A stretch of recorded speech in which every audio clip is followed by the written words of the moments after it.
Pratling Street. Feels like a very appropriate lane for me to be walking down. This lane takes us into part of Stukely's illustration from back, the backdrop of Stukely's illustration of Little Kit's Coty from back there. Just over there, you can cross the field, you can see the site. Well, you can't see the stones because the fence is obscuring it, but that's the site of Little Kit's Coty over there.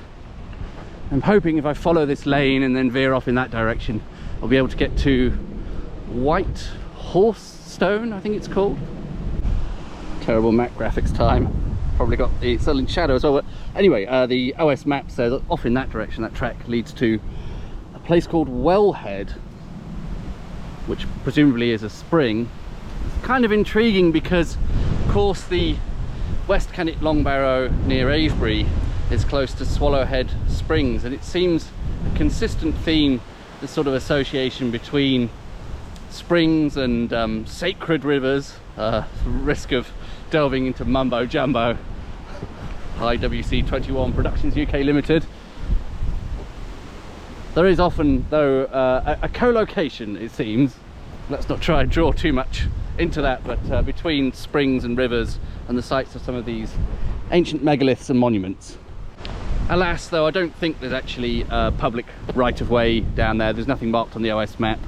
As a side note, Kent is one of the places in the country with the lowest levels of open access land. I suppose that's in part because it is, the vast majority of it is needed for agriculture, and there's a lot of flat plains in Kent which are very suitable for growing various types of crops, including the vines we've seen just now. Of course, that's not always very compatible with allowing the general public to walk all over it. I do understand that. We all, you know, we need to eat and drink English sparkling wine. Perhaps we don't need that. But yes, it is notable. The Kent countryside, nice in places though it is, possibly one of the reasons I spend less time here than in Sussex, is that simple fact really, the lack of open access land. That most walking routes in Kent, you are predominantly sticking to a path, if you're following the rules. And on the subject of paths, turning off that country lane here, look at that. What a beauty, a little sarsen stone there. Sorry if this footage is a bit grainy. Nice hedge-lined path now, having complained just now about Kent not having enough open access land. Therefore you have to do all your walking boxed in along public footpaths. This is actually a very pleasant example of a public footpath. And I think just up here it joins the North Downs Way. We're back on there again. We'll do a short stretch on there. Actually, this section of the North Downs Way is similarly hedge lined.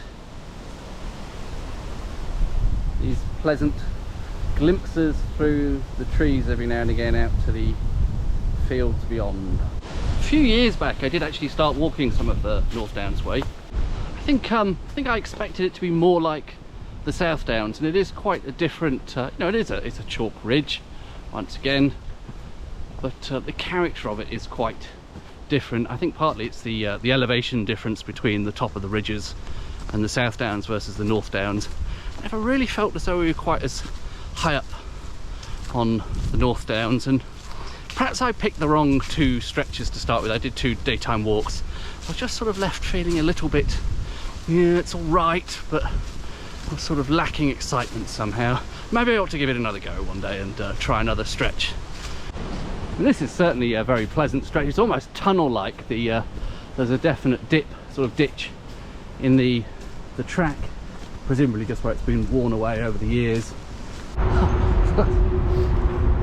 Well, that's definitely destroyed the magic, a shell garage. But up here, hopefully the White Horse Stone, if I can find it.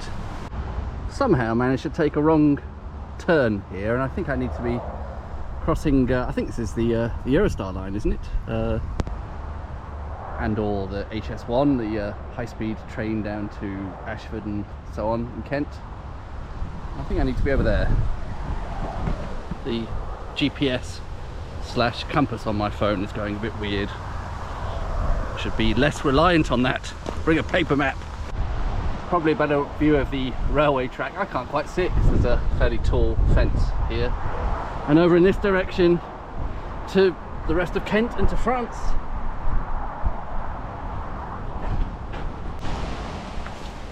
little clearing just off the North Downs Way up here. Back on the North Downs Way now. I had made a wrong turn before.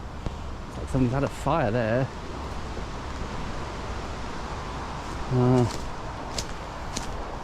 We're back to sort of cat bus tunnel territory, which is nice.